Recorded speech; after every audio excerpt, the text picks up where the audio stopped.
Paseiro, integrante del MPP, asumió hoy como nueva ministra de Vivienda y Ordenamiento Territorial en sustitución de Cecilia Cairo y participó del segundo Consejo de Ministros del actual gobierno que se desarrolló en la Torre Ejecutiva. Desde el comienzo de esta administración y hasta la fecha, Paseiro se encontraba al frente de la Dirección de Integración Social y Urbana del Ministerio de Vivienda, cargo al que renunció para desempeñarse en su nuevo rol al frente de la cartera ministerial.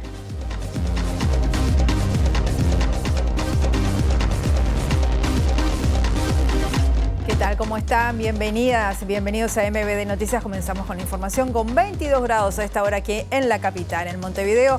Una jornada que va a seguir con el cielo nuboso, con periodos de cubierto, los vientos soplando del sector norte entre 10 a 20 kilómetros por hora con periodos variables y una máxima anunciada por Inumet de 23 grados. Estamos viendo ese mediodía soleado, precioso sobre Montevideo. Tengan en cuenta, según nos están mostrando las cámaras del Centro de Gestión de Movilidad de la Intendencia de Montevideo, que en Carlos Maeso, entre Luis de la Torre y Cardona, hay carga y descarga hasta las 18 horas. En Fernando Torgués, entre Venancio Benavides y Joaquín Suárez, hay obras de saneamiento. Algunos de los puntos a tener en cuenta: Herrero y Espinosa, entre Millán y Ramón Estomba, también hay obras de saneamiento. A estar atentos a estos puntos de la capital. Vemos los títulos que se están desarrollando hasta ahora.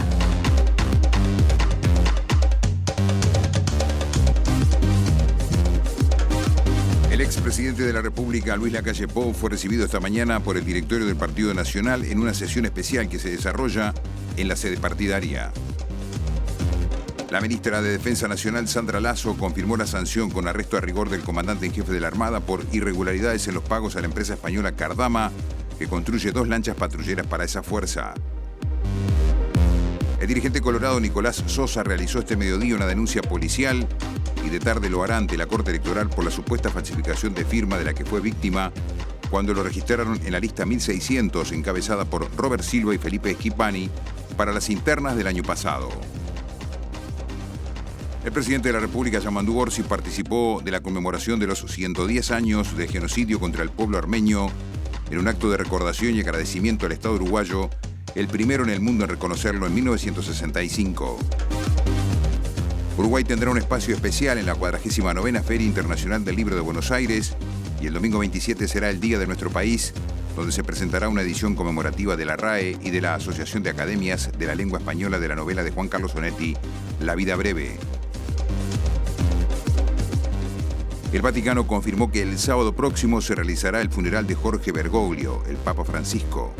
En el comunicado difundido hoy se informa que varios mandatarios, como Donald Trump, Javier Milei, Emmanuel Macron y Volodymyr Zelensky, confirmaron su presencia.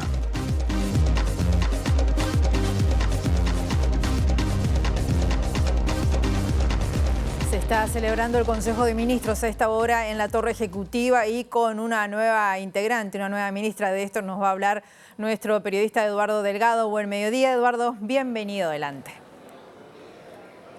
Un gusto saludarte, Rosina. Así es, desde temprano en la mañana el segundo Consejo de Ministros durante la presidencia de Yamandu Orsi, que se viene realizando aquí en la Torre Ejecutiva. Y como bien informabas, el principal anuncio fue la oficialización de Tamara Paseiro como nueva ministra de Vivienda y Ordenamiento Territorial. Esto en sustitución de Cecilia Cairo, tras su renuncia. Hay que recordar que Paseiro es también integrante del NPP, por lo que este sector mantiene la presencia en ese ministerio y que desempeñaba funciones en esa Secretaría de Estados y la directora de Integración Social y Urbana desde inicios de marzo, cargo que deja para asumir como secretaria de Estado. Recordar que Paseiro también estuvo en la Intendencia de Montevideo trabajando en la Dirección de Políticas Sociales durante la gestión de Carolina Cose y anteriormente tuvo cargos de asesoría en la Dirección Nacional de Vivienda, por lo que cuenta con una larga trayectoria en este ministerio del que ahora asume el mando.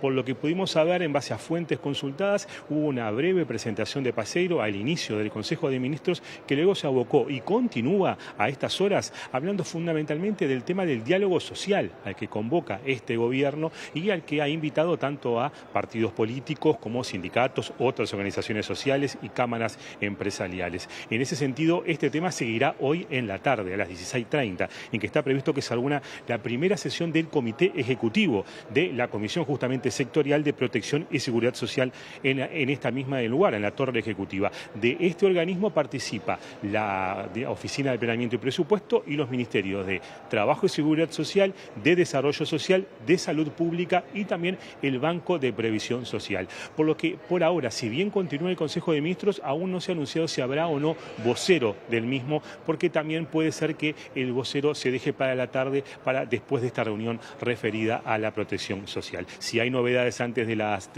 14 horas, volveremos aquí de Torre Ejecutiva, y si no, tendremos las novedades en la edición central de MBD Noticias. Muy bien, Eduardo, muchas gracias. Esperamos entonces el próximo contacto. Les contamos que la ministra de Defensa Nacional, Sandra Lasso, explicó hoy que se suspendieron los pagos a la empresa española Cardama, que construye 2 lanchas patrulleras para la Armada, hasta tanto se esclarezca por completo el proceso de la licitación. En declaraciones a FM del Sol, dijo que las sanciones impuestas a varios altos cargos de la Armada, entre ellos al ex comandante en jefe Jorge Wilson, se deben a que le ocultaron información previo que asumiera el cargo y posterior a ella. Y apenas asumimos el ministerio, la verdad, encargué a integrantes de un equipo que conformé conocer en qué estaba ese proceso de construcción, en el entendido que tenía en el corto plazo que tomar decisiones al respecto. Y ahí surgen versiones de que el ex comandante en jefe de la Armada, Jorge Wilson, había liberado el pago del segundo hito de ese contrato, esperando entonces llegar al expediente a mis manos para resolverlo. Claro. Pero resulta que el 20 de marzo nos informan que el pago se había liberado definitivamente, y no era que la decisión pasaba por las autoridades del ministerio, sino que efectivamente se habían pagado más de 8 millones de dólares. Por esto, la ministra creó el 24 de marzo un grupo de trabajo ante el que comparecieron funcionarios de la Armada y representantes de la empresa, entre ellos Mario Cardama, dueño del astillero, en su caso el 10 de abril. ¿Por qué se dan las sanciones? Ahora sí, vamos al final de esta cuestión. Porque algunos de los que fueron a brindar información a ese grupo de trabajo tuvieron una posición indisciplinada, por ejemplo, en la demora de entregar información o documentación que estaba en su poder. Otros entendimos que nos volcaron información falsa y por eso se les solicitó al encargado de despacho que sean sancionados. En el caso del excomandante en jefe de la Armada Nacional, entendimos que faltó la verdad en el intercambio con estos representantes. Eran los oídos de la ministra. No estuve presente yo, pero era un grupo que conformó la ministra. Y por eso he resuelto las sanciones. Por lo tanto, por el momento, esto sigue adelante. Pero antes de seguir entregando dinero, nosotros queremos tener una visión como mucho más completa y más concreta. La ministra de Defensa Nacional, Sandra Lasso, dijo también que existe una casa de brujas al ser consultada sobre la renuncia de la ex ministra de Vivienda y Ordenamiento Territorial, Cecilia Cairo. Dijo que esto se da por la forma en que se cuestionó a Cairo, más allá del tema de fondo, y también porque dijo estar siendo objeto de una campaña de difamación por supuestas deudas. Me parece que estamos frente a una casa de brujas. Tú no me lo estás preguntando, pero anda circulando por allí y yo sí lo voy a decir. Se ve que hay un señor que está muy atento a algunas cuestiones, pero no va del todo de fondo a la verdad. Anda circulando por allí en redes, lo cual me parece que es bastante jorobado, porque no habla bien de la sociedad en la que estamos viviendo. Así aparece un contingente, por ejemplo, de 330.000 pesos, que es mi alquiler, que se descuenta, que se toma el total del alquiler de mi casa, que se descuenta directamente de mi sueldo. Se descontaba en el Senado y se descuenta hoy en el Ministerio, porque es un contrato, y voy a decir, disculpen que diga la empresa, es un contrato con ANDA, y aquí aparecen todo el año, y yo estoy al día absolutamente con eso. Entonces aparecen 400.000 pesos, que yo nunca vi, en mi vida vi tanta plata junta, es la realidad. Aparece otro contingente que son mis tarjetas de crédito, que las pago, están al día. Aparece una deuda con otra empresa que no la voy a nombrar, porque además es privada y son deudas de carácter privado, que está paga en su totalidad. Y aparece otra, que es mucho menor, donde mi abogado está esperando que envíen los papeles porque tenemos un litigio, porque en realidad entendemos que hay cierto nivel de usura en lo que se dice. El diputado por el Partido Colorado, Carlos Ridstrom, dijo que la renuncia de Cairo es la resolución correcta del problema, pero destacó que todos los funcionarios públicos están expuestos al escrutinio. Reclamó que una jerarca con casi 20 años de cargos públicos debió mantener su prédica de defensa de las políticas públicas. Corresponde la renuncia que a mi entender le pidió el presidente, porque las primeras declaraciones de Cairo fueron de que no estaba dispuesta a renunciar y demás. Y yo creo que eso es lo más importante. Ante la situación que se dio, ¿cuál fue el resultado? Ahora, nosotros, más allá de que quienes estamos en cargos en el legislativo, ejecutivo y lo demás, podamos tener o no grandes valores como militantes, como líderes políticos y demás, hay otras cuestiones que está claro que están por encima de todos nosotros, que estamos bajo escrutinio y que ante eso yo creo que tiene que ser infalible el sistema político y en este caso el gobierno de cómo reacciona ante lo que pasa. Y para mí acá hay que diferenciar muy bien. Primero, no es el caso de una madre con una deuda o mirarlo desde ese punto de vista. Es una jerarca de casi 20 años en cargos de jerarquía, evadiendo la ley básicamente y no cumpliendo con la norma como corresponde. Ahí ya para mí hay un tema primero que es de una vergüenza moral quizá, porque estamos hablando de que justamente con los impuestos que pagamos financiamos las políticas públicas que la ministra cuando asumió y en tantos discursos siempre manifestó defender y demás. Yo no puedo omitir pagar mis impuestos y después justamente estar hablando de que si no hay plata vamos a conseguir más plata para financiar las políticas públicas porque tiene que haber vivienda para todos. El dirigente colorado Nicolás Sosa realizó este mediodía una denuncia policial y de tarde lo hará ante la Corte Electoral por la supuesta falsificación de firma de la que fue víctima cuando lo registraron en la lista 1600 encabezada por Robert Silva y Felipe Schipani para las internas del año pasado. El caso quedó al descubierto cuando Sosa quiso registrar una lista para acompañar la candidatura del Frente Amplista a Mario Vergara. Al filo del plazo para presentarse en la Corte Electoral y competir en las elecciones departamentales del 11 de mayo, un grupo de dirigentes del Partido Colorado que reivindica al vallismo registró la lista 185 en apoyo de la candidatura del Frente Amplista Mario Vergara. Lo hicieron, según explicó a MBD Noticias el referente del grupo, Nicolás Sosa, tras ver que el partido no reaccionaba ante la militancia de sus dirigentes por el Partido Nacional, algunos de ellos incluso siendo candidatos bajo el lema blanco. Además, el grupo rechaza la alternativa de la coalición republicana por entender que favorece la desaparición del lema colorado. Por eso esperaron hasta el 11 de abril para ingresar la lista 185 en la Corte, encabezada por Sosa.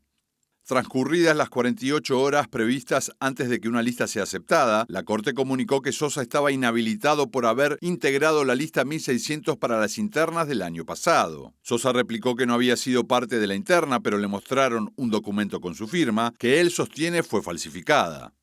Según dijo a MBD Noticias, se comunicó con Schipani, quien le expresó que no sabía cómo había pasado y que iba a realizar el seguimiento revisando planillas, pero posteriormente le informó que era imposible ya que esos lugares estaban en blanco en sus propias planillas. En la denuncia, Sosa desliza la posibilidad de que la responsabilidad corresponda al asesor electoral de Schipani, Sebastián Bonilla, que a su vez sería funcionario de la Corte Electoral. Esta tarde, tras realizar la denuncia policial, Sosa hará lo propio ante la Corte Electoral, que si bien no validó su nombre, sí aprobó la lista 185 en apoyo a Vergara, pero encabezada por el arquitecto Baltasar Brum.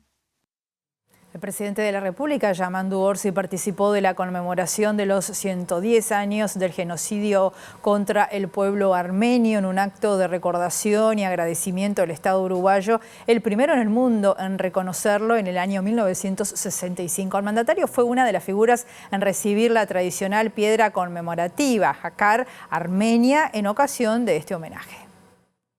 Uruguay en esto no tiene diferencias. Cuando se trata de elegir por la paz, Uruguay siempre está. Y creo que hoy la casualidad o lo que sea nos pone también en un momento muy particular. Hoy despedimos o lamentamos la muerte del Papa Francisco y los últimos discursos, los últimos planteos de él fueron planteos por la paz. Y no al rearme, no.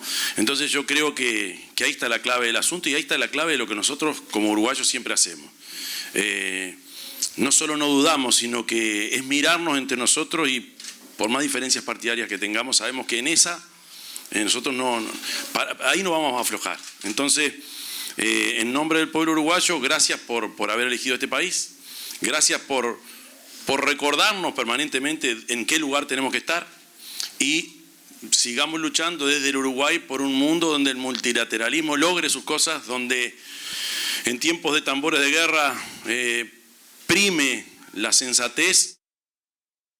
En este evento también se rindió homenaje a legisladores de todos los partidos que el año pasado aprobaron la ley 20.274 que establece el 24 de abril como Día del Genocidio Armenio, para cuya celebración se incluye la realización de una cadena nacional de radio y televisión. Los homenajeados fueron los senadores Luis Alberto Heber, Tabaré Viera, el ex senador Guido Manini Ríos y el actual secretario de la Presidencia y ex senador Alejandro Sánchez. Y teníamos que tener esta iniciativa. ¿Por qué? Para que no ganen los malos. Porque para que la vida esté por arriba de la muerte y para que la memoria permanezca sobre el olvido, el problema es qué hacemos el resto de los ciudadanos justos, y es hacer justicia para que estas cosas no se olviden, para que esa llama no se apague y para que todos recordemos que, como bien se decía aquí, un genocidio no es solo el asesinato y la muerte de personas, es la intención deliberada de desaparecer de la faz de la tierra la existencia de un pueblo, su cultura y sus tradiciones. Es brutal, es impresionante, sobre todo profundizar en lo que fue la persecución del pueblo armenio. 1,5 millones que murieron en el desierto con hambre, muertos de sed, ahogados en el mar, fusilados, decapitados, como lo vimos acá. Un horror. Fue una iniciativa de representantes del pueblo armenio, precisamente de Gustavo Banescayán, pero que nos pareció inmediatamente una idea importante, de recibo, en la que además firmamos, como se ha visto, representantes de todos los partidos con representación parlamentaria en ese momento. ¿Por qué? Porque recordar estas fechas como se ha establecido por ley, con la cadena nacional que estén transmitiendo y recordando con un mensaje lo que fue esa atrocidad de hace 110 años, es importante para la humanidad toda. Yo no creo que en todo el Uruguay haya alguien que esté en desacuerdo con esta justicia que se hace con un pueblo tan injustamente perseguido como fue el pueblo armenio. Que estos temas no sucumban, que sigan arriba de la mesa y que todos los tengamos bien visibles siempre. La Asociación de Madres y Familiares de Uruguayos Detenidos Desaparecidos se reunió con el presidente Yamandu Orsi para solicitarle que ordene a los mandos militares aportar mayor información sobre el paradero de sus familiares. Según expresó luego del encuentro Ignacio Randonea, si no existe tal mandato, por las buenas los militares no van a entregar la información.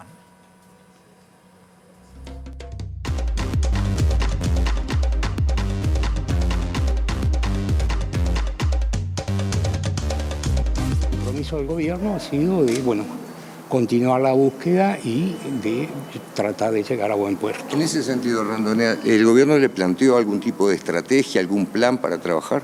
No lo preguntamos y no nos lo plantearon. El gobierno es quien gobierna, nosotros somos sociedad civil, no nos corresponde a nosotros participar de decisiones de lo que es el gobierno. Tabaré Vázquez, cuando solicitó información, obtuvo parte de información, Entonces entendemos que si se hace más formal, que no se solicite, que se ordene, los mandos militares tienen que acatar porque estamos viviendo en un país democrático y están sujetos a una orden formal desde presidencia y que respondan. ¿Y qué le dijo Orsi a ese respecto? Tomó nota.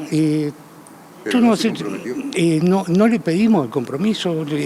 Nosotros vinimos a conversar, a trasladar nuestras inquietudes y el gobierno tomará las decisiones que entienda que debe tomar. Por las buenas no la van a entregar. Hay un pacto de silencio de la estructura militar, eso lo tenemos claro. La presidencia también lo tiene claro. Por lo tanto,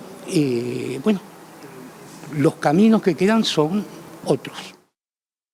Y ayer se llevó adelante el homenaje y recordatorio también a las muchachas de Abril a 51 años de su asesinato. Desde la organización Crisol reconocieron la importancia de mantener viva la memoria y el involucramiento de los mandatarios en estas causas. Un pueblo que olvida su historia está condenado a repetirla, pero un pueblo que la honra, que la mantiene viva la memoria, está en condiciones de superarla exitosamente. Y de eso se trata. Se trata de que avance la justicia, que haya un relato histórico acorde a lo que pasó en este país y que seguir promoviendo la intervención de los mecanismos legales para que efectivamente estos crímenes no vuelvan a repetirse en un futuro cercano o a largo plazo. La presencia de la vicepresidenta Carolina Cose es un acto muy importante, muestra la trascendencia que el Poder Ejecutivo y la máxima jerarquía del país le dan a estas actividades. Es muy alentador, lo mismo que la presencia de importantes senadores, ministras, ministros y parlamentarios que nos han acompañado junto con la sociedad civil y los propios vecinos del barrio que adhieren a esta causa y a mantener viva la memoria de las muchachas y además el homenaje a ellas como víctimas de un plan sistemático de aplastamiento de la resistencia popular contra la dictadura. El ministro del Interior, Carlos Negro, junto a la directora del Instituto Nacional de Rehabilitación, Ana Juanche, y a la asesora Ana Viña, se reunieron con el comisionado parlamentario para el sistema penitenciario, Juan Miguel Petit, para analizar allí en profundidad la situación actual del sistema penitenciario. Negro, en ese ámbito, solicitó a Petit información ampliatoria de un documento que presentó días atrás, donde plantea la necesidad de que se avance en una política de Estado para enfrentar la realidad del sistema carcelario. Compartimos sensibilidades y puntos de vista en común desde hace muchísimos años, por sus lugares de trabajo y los míos.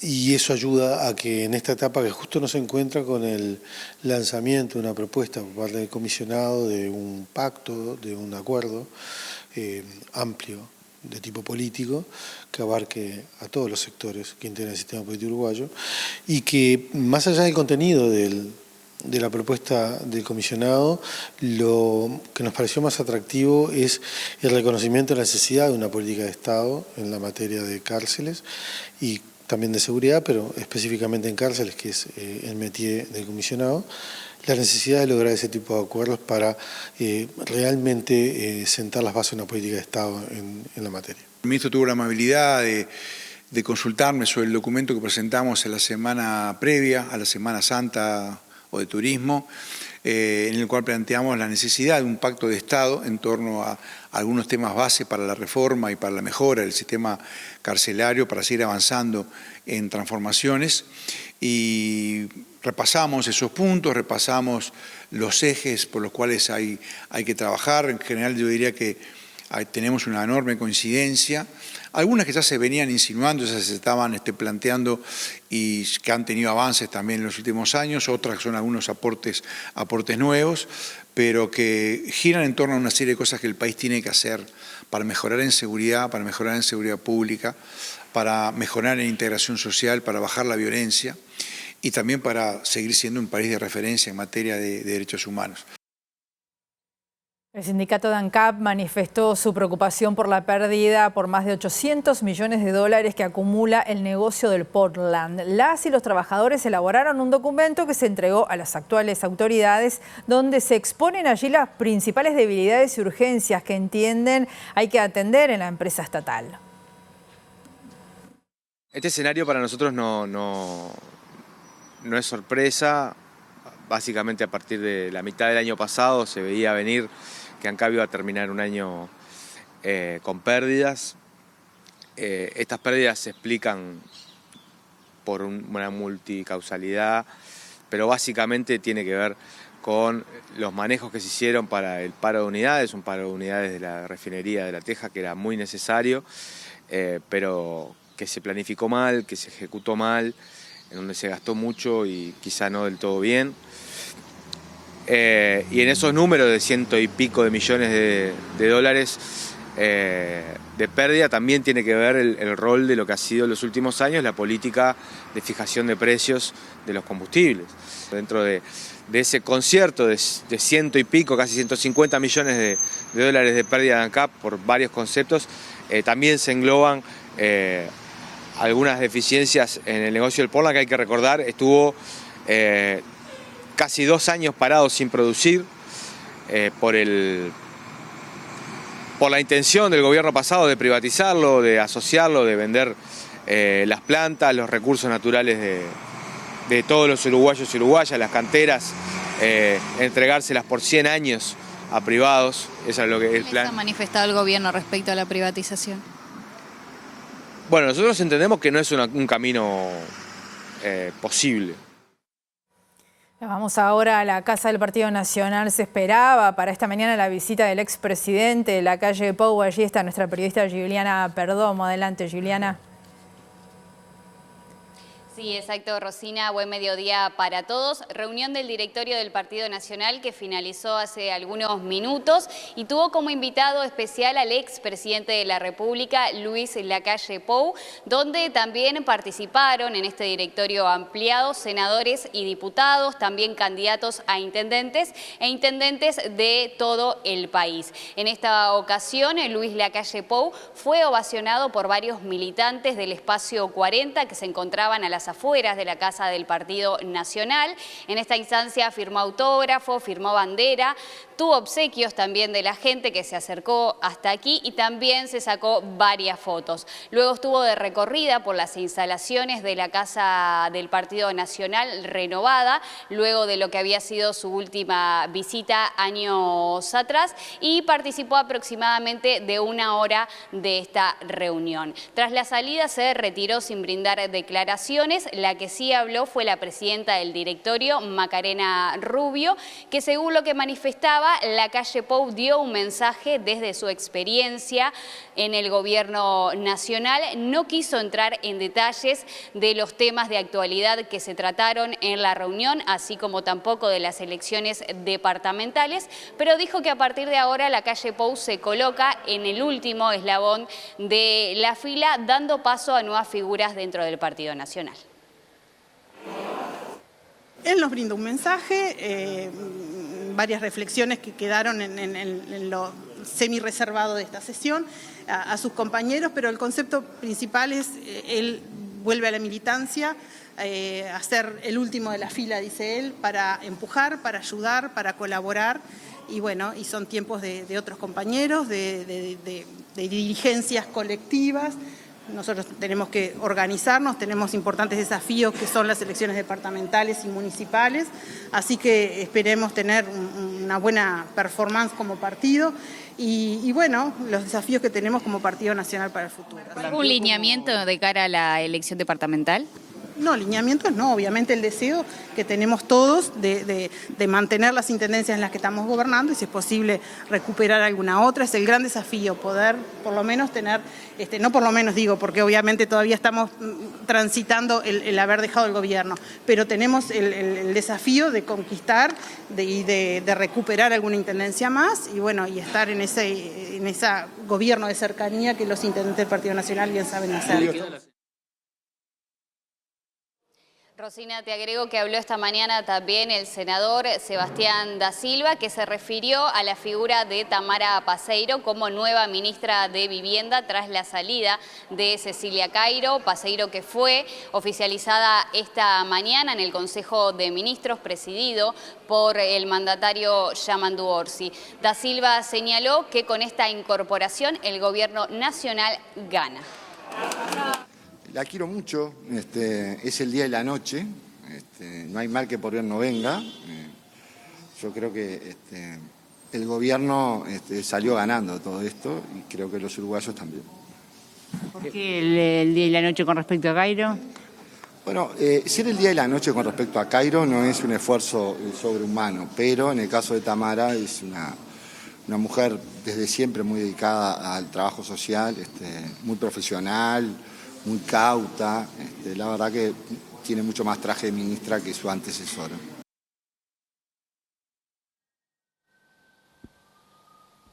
Bueno, Rosina, desde aquí la información. En la tarde va a haber novedades porque se va a estar reuniendo la bancada del Partido Nacional, porque se va a estar discutiendo el ingreso del proyecto de la Caja de Profesionales. Así lo transmitía el diputado Rodrigo Goñi, así que tendremos más información para la edición de la tarde. Juliana, nos tomamos un minuto para agradecerte tu trabajo. Es tu último móvil con nosotros, agradecerte tu don de gente, tu profesionalismo, tu gusto por trabajar, por siempre estar aportando. Este equipo te va a extrañar mucho y te vamos a desear mucha suerte. Te va a ir muy bien con otro destino laboral que tenés. Así que desde acá un fuerte beso y abrazo de todos los compañeros que hacemos esta edición de MBD Noticias.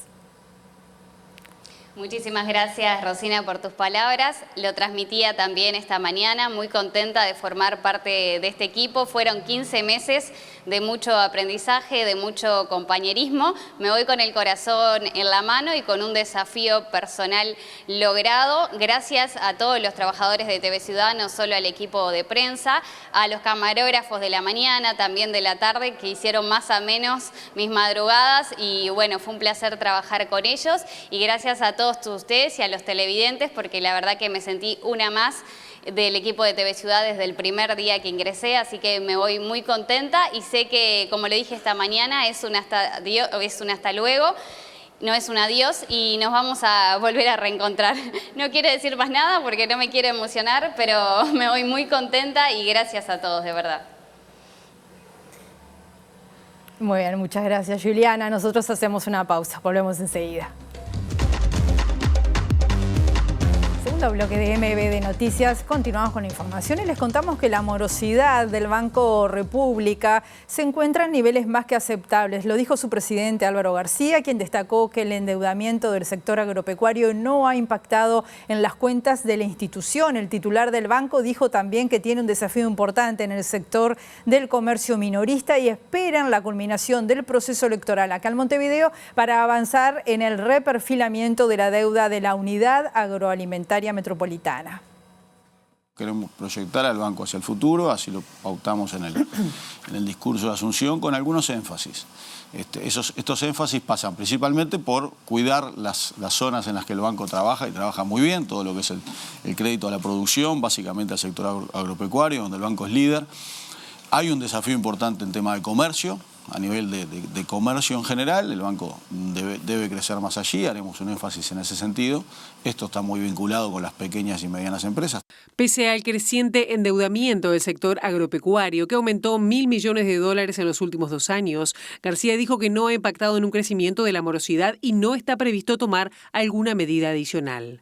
El banco tiene monitoreado claramente su morosidad, y no hay ninguna preocupación en ese sentido. ¿Está más o menos en cuánto? La morosidad está en niveles de 1 o 2% aproximadamente en casi todos los sectores.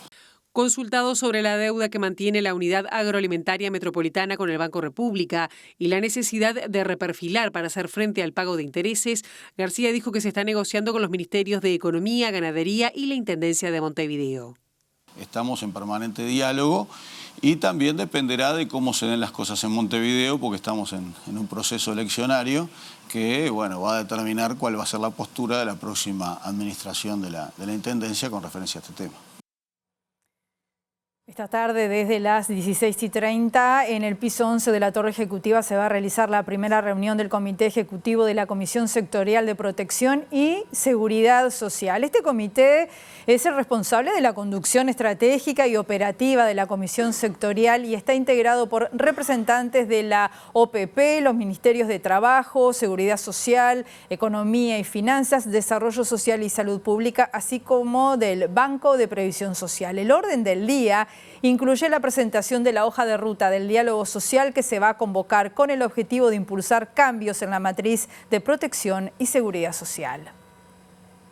Desde hoy y hasta el próximo 30 de abril se desarrolla la Semana de la Seguridad Social, creada por la Ley 19.001 como instrumento para divulgar y promover los contenidos de la cobertura de la seguridad social. El lanzamiento de esta iniciativa, que se promovió desde la OIT en 2012, se realizó ayer en la sede del Ministerio de Trabajo y Seguridad Social y se enmarca en el diálogo nacional que, como decíamos, se inicia próximamente. Para nosotros vuelve a ser una novedad porque lo que estamos haciendo es reinstalar otra vez la Semana de la Seguridad Social. En el periodo anterior no se cumplió con lo que decía la ley 19.001, no se conmemoraba la Semana de la Seguridad Social y por lo tanto se cercenaba la posibilidad de que todas y todos en nuestro país conocieran sus derechos y sus obligaciones. Desde que nacemos hasta que nos vamos de esta vida, la seguridad social convive con nosotros en todos los aspectos, desde una asignación a familiar, desde el cuidado de la maternidad a las mamás, hasta que dejamos de tener edad productiva y pasamos a buscar la jubilación, las pensiones a la vejez, la pensión a la enfermedad, los seguros de desempleo. Bueno, hay ahí una serie de derechos que en materia de seguridad social fuimos construyendo entre todas y todos en nuestro país para regocijo, para la mejor vida, para la mejor asistencia de quienes dependen muchísimo de ese tipo de cobertura que tiene que dar la sociedad en su conjunto, a quienes se dedican al trabajo, a quienes aportan hacia el trabajo, a los sectores empleadores y a los sectores profesionales. Aquí no hay diferencia desde ese punto de vista. Y esas son las reivindicaciones que nosotros estamos tomando. El alcalde y candidato del municipio de Gabriel Velasco dijo que la principal preocupación de los vecinos es el trabajo y la educación, aunque reconoció que la problemática de inseguridad es una constante. En materia de limpieza, señaló que los contenedores individuales son una excelente herramienta a implementar en su municipio. Es una constante, sí, es una problemática. En la zona que estamos hoy tiene una fuerte presencia de clasificadores y muchas veces los clasificadores lo que no recuperan y venden, el descarte muchas veces queda en el territorio. Entonces es un desafío permanente, más allá también de que tenemos un problema de educación con el residuo, ¿no? Todo lo que está en mi casa me molesta, lo saco. Y lo saco sin un control o sin una forma adecuada y dejo un sillón al lado del contenedor o dejo las ramas de la poda. En ese sentido, también decirles que el municipio creó y va a poner en funcionamiento en este mes una planta de chipeo en la calle Domingo Arena, donde los vecinos van a poder dejar la poda o nosotros vamos a levantar la poda para también sacar uno de los elementos más distorsionantes, que son las podas al lado de los contenedores. Por su parte, el otro candidato a alcalde también para el municipio reconoció que creció la problemática de inseguridad en la zona. Criticó a la pasada administración por retirar las políticas públicas del barrio y dijo que de ser electo le dará mayor participación a los vecinos para trabajar en conjunto. En estos últimos 5 años, lamentablemente, el Estado se retiró de la zona, perdimos mucho y la inseguridad creció indudablemente. Como te decía, acá estamos en un barrio que seguro como muchas partes de Montevideo, es decir, esta es una de las partes principales de la inseguridad y que esperamos que a partir del nuevo gobierno que dé afín a otros temas sociales y eso podamos volver a traer el Estado a la zona y a participar. Pedro López busca la reelección como alcalde del municipio F, en este caso en representación de la coalición republicana. Define el territorio como muy variado porque hay asentamientos, pero también está Zona América y está proponiendo 5 puntos principales en los que quiere trabajar. Uno de ellos es asfaltar todas las calles de los barrios del municipio y hacer capinería de vereda donde no la hay. Seguir trabajando en bienestar animal con un refugio propio. También incentivar el deporte con pasto sintético en todas las canchas de babyfútbol del municipio. Mejorar el reciclaje de residuos y los tablados de carnaval de la zona. López dijo que no tuvo relación con Carolina Cose mientras fue intendenta de Montevideo, pero sí con los directores de la comuna. Yo con la intendenta anterior no tenía trato, te soy bien sincero. Pero no era yo, todo mi gobierno municipal. Y con eso te dejo picando para que entiendas. No había trato, pero sí tenía mucho trato con todos los directores. Yo agarraba el teléfono, llamaba a los directores y la verdad no tengo nada que decir, pues si yo diría algo sería una mala persona. Yo cualquier problema que tenía llamaba a un director, tengo este problema y automáticamente me solucionaba el problema o me ayuda. Acá se trata de ayudar, La única manera de mejorar las cosas es colaborar. Yo llamaba a la directora de limpieza por los contenedores. Yo no puedo estar trabajando los contenedores, no es una tarea nuestra. Ahora sí puedo ayudar y dar una mano. Che, te mando una pala, te ayudo con esto, te pongo un camión. Se trata de dar una mano. Creo que nosotros tenemos que entender que más allá de las banderas políticas es la sociedad. Nosotros tenemos que solucionar los problemas de la sociedad, los problemas de los barrios. La Unidad Nacional de Seguridad Vial presentó en las últimas horas los datos de siniestros de tránsito durante la Semana de Turismo, en la que se produjo el fallecimiento de 10 personas, una menos que en 2024. 6 de los fallecimientos ocurrieron en jurisdicción departamental, 4 en jurisdicción nacional, y del total de muertes, 6 fueron de motociclistas y una víctima era peatón. Se repite un patrón y debemos nuevamente gestionar las acciones orientadas a este grupo de usuarios más vulnerables, y tenemos este patrón que se repite para orientar nuestras acciones justamente.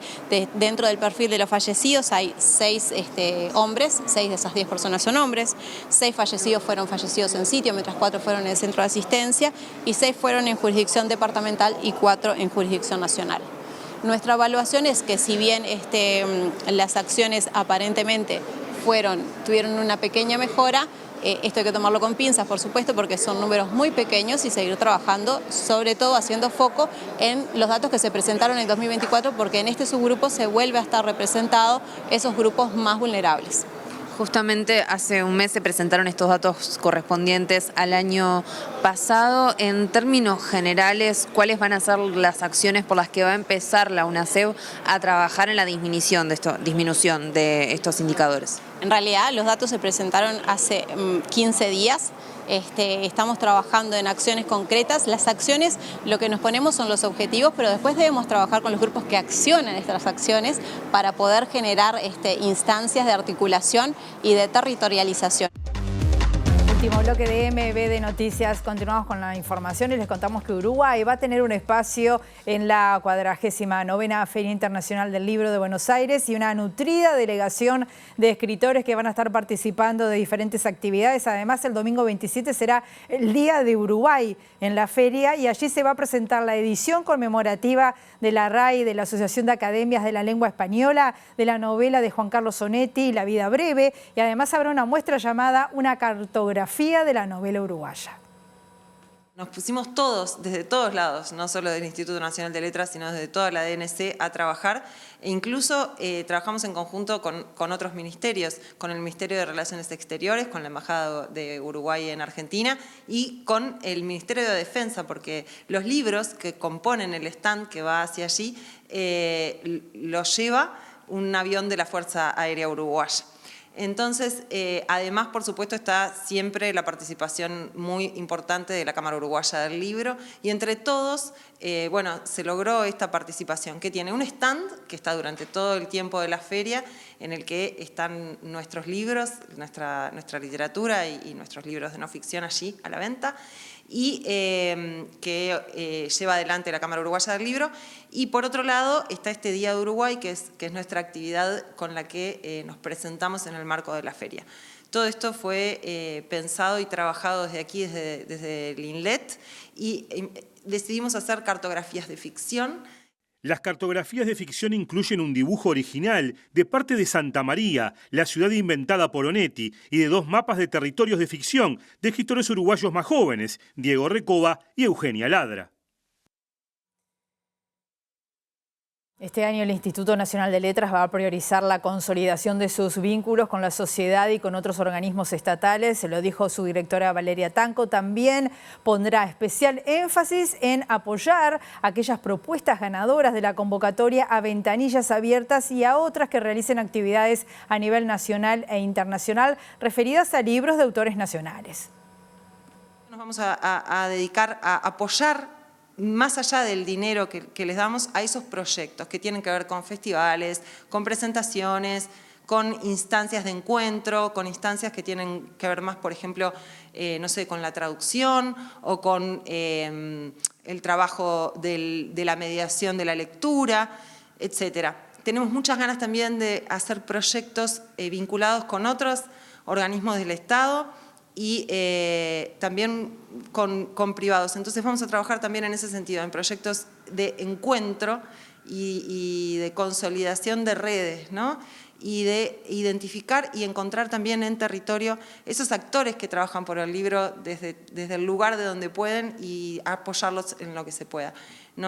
Creemos que este año para el Instituto es un año de consolidación de los vínculos, sobre todo, más que de proyectos grandes, de acompañar y de sostener y de reforzar los vínculos con la sociedad y también interestatalmente.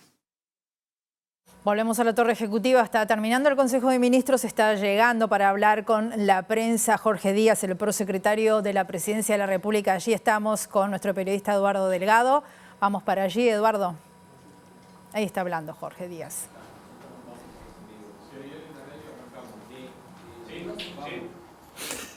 Bueno, buenos días para todos y todas. Comienza la conferencia como ustedes saben, del prosecretario de la Presidencia, Jorge Díaz, tras el segundo Consejo de Ministros. Lo escuchamos. Gobierno. En primer lugar, se hizo la presentación de la nueva ministra de Vivienda, Tamara Paseiro, quien ya integraba el equipo del ministerio que encabezaba Cecilia Cairo. En segundo lugar, se anunció la instalación del Ejecutivo de la Intersectorial de la Seguridad Social, que se va a instalar en el correr de la tarde de hoy y va a estar integrado por OPP, Ministerio de Economía y Finanzas, el Ministerio de Trabajo y Seguridad Social, el MIDES y el Banco de Previsión Social. Como ustedes saben, esta Intersectorial de la Seguridad Social va a llevar adelante la hoja de ruta del diálogo social anunciado durante la campaña electoral. En ese diálogo social, básicamente se va a trabajar sobre cinco ítems, que son la protección de la infancia, el sistema de cuidados, la protección de las personas activas y las jubilaciones y pensiones. De todas maneras, sobre estos puntos, en la tarde de hoy, cuando se desarrolle la reunión, va a haber una conferencia de prensa y allí van a tener con amplitud todos los detalles respecto a este punto que se estuvo hablando hoy en el Consejo de Ministros. En tercer lugar, señalar que en el Consejo de Ministros no estuvo presente la ministra de Defensa y el subsecretario, pues estuvieron presentes en el predio del Comando General de la Armada, en el puerto de Montevideo, donde se llevó adelante el cumplimiento de una medida cautelar dispuesta por la justicia, donde se cauteló una zona del predio porque se dispone o se llegó a información de que allí podían encontrarse restos de personas desaparecidas relacionados con el pasado reciente. La importancia que tiene este tema, la importancia en sí mismo y la importancia que tiene para este gobierno, hizo que tanto la ministra como su secretario decidieran estar presentes en el momento en que se ejecutaba la medida cautelar en ese predio, medida cautelar dispuesta por la justicia y que ha llevado adelante la Institución Nacional de Derechos Humanos. No estamos en condiciones de compartir más información que esta, porque obviamente es un trámite judicial y tenemos que mantener las reservas del caso, simplemente comunicar que se dispuso esa cautela, que la información que se recibió se entendió como verosímil y por tanto se está llevando adelante esta medida cautelar. En cuarto lugar, en la reunión de hoy se recibieron los informes de los diferentes ministerios, donde hubo una constante que ya hemos señalado. Hemos recibido un país con el déficit fiscal mayor en los últimos 35 años, y eso de alguna manera ha ido condicionando el accionar de los diferentes ministerios, sin perjuicio de lo cual la constante en el día de hoy fue que no vinimos a quejarnos, sino que vinimos a solucionar los problemas de la gente y por tanto, más allá de que seguiremos reiterando esta situación, porque es una realidad, es el mayor déficit fiscal en los últimos 35 años y entre adelanto de impuestos y deudas no pagadas llegamos a alrededor de los 1.000 millones de dólares, la situación de ACE y la situación de los diferentes deudas que se han ido señalados en el informe del señor Ministro de Economía. Pero, sin perjuicio de ello, estamos encaminando todo lo que tiene que ver con el cumplimiento de nuestro programa de gobierno. Y en ese sentido, En el día de hoy se firma un decreto que crea el Sistema Integrado de Lucha contra el Crimen Organizado y el Narcotráfico, que es uno de las prioridades de este gobierno. Estuvo incluido en el programa de gobierno y en las medidas que se anunciaron a Colonia. Ese grupo de trabajo va a estar integrado por Presidencia de la República, coordinado por la Presidencia, pero va a estar integrado por el Ministerio del Interior, el Ministerio de Educación y Cultura, el Ministerio de Finanzas, concretamente Aduanas y Dirección General Impositiva, la Secretaría Nacional de Antilavado, la Secretaría de Inteligencia y todos aquellos organismos que tienen funciones de investigación por la Fiscalía, que tienen funciones de investigación y de represión del crimen organizado y el narcotráfico, para que, como hemos dicho más de una vez, todas las instituciones que tienen dentro de sus competencias estas funciones estén debidamente articuladas y conectadas, de forma tal de que no pasen cuestiones como han pasado en el pasado reciente, donde la mano derecha no sabía lo que estaba haciendo la mano izquierda. Pretendemos que toda la información se concentre allí, se trabaje, se coordine y se articule, y luego desde la política pública se ejecuta a través de los diferentes ministerios, pero específicamente allí haya una instancia de transversalidad y de articulación de la que tanto hemos hablado. Y bueno, y por último también se anunció que en el grupo de trabajo de la Comisión de Combate al Lavado de Activos y a la Financiación del Terrorismo, que está creado por la Ley de Lavados, también está trabajando en la elaboración de un proyecto, las modificaciones a la Ley de Lavado, para ser remitidas al Parlamento los primeros días del mes de mayo. En términos generales, esos fueron los puntos, sin perjuicio de que hubo otros relacionados con diferentes puntos que los ministros informarán en su momento. Estamos abiertos a las preguntas que ustedes puedan formularnos. Muy bien, estamos viendo entonces allí la conferencia de prensa del prosecretario de la Presidencia de la República, una vez finalizado ese Consejo de Ministros, y entre la información que dio, una que se ha destacado, que ha llamado la atención, es que la justicia dispuso la cautela de un predio del Comando de la Armada porque se recibieron datos de que podría existir enterramiento clandestino de restos de detenidos desaparecidos. Se hicieron presentes las máximas autoridades del Ministerio de Defensa allí, ahora encabezados por la ministra Sandra Lasso. Obviamente estaremos ampliando en nuestras redes y en nuestra edición central. Nos vamos, volvemos 18:55. Hasta luego.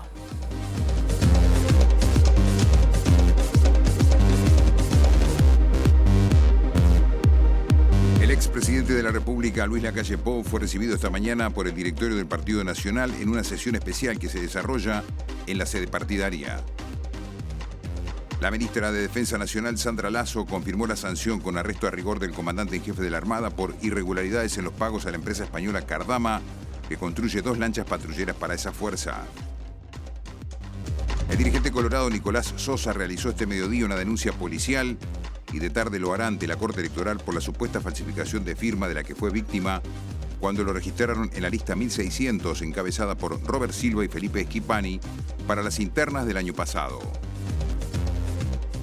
El presidente de la República, Yamandu Orsi, participó de la conmemoración de los 110 años del genocidio contra el pueblo armenio en un acto de recordación y agradecimiento al Estado uruguayo, el primero en el mundo en reconocerlo en 1965. Uruguay tendrá un espacio especial en la 49ª Feria Internacional del Libro de Buenos Aires y el domingo 27 será el Día de nuestro país, donde se presentará una edición conmemorativa de la RAE y de la Asociación de Academias de la Lengua Española de la novela de Juan Carlos Onetti, La vida breve. El Vaticano confirmó que el sábado próximo se realizará el funeral de Jorge Bergoglio, el Papa Francisco. En el comunicado difundido hoy se informa que varios mandatarios, como Donald Trump, Javier Milei, Emmanuel Macron y Volodymyr Zelensky, confirmaron su presencia. Tamara Paseiro, integrante del MPP, asumió hoy como nueva ministra de Vivienda y Ordenamiento Territorial en sustitución de Cecilia Cairo y participó del segundo Consejo de Ministros del actual gobierno que se desarrolló en la Torre Ejecutiva.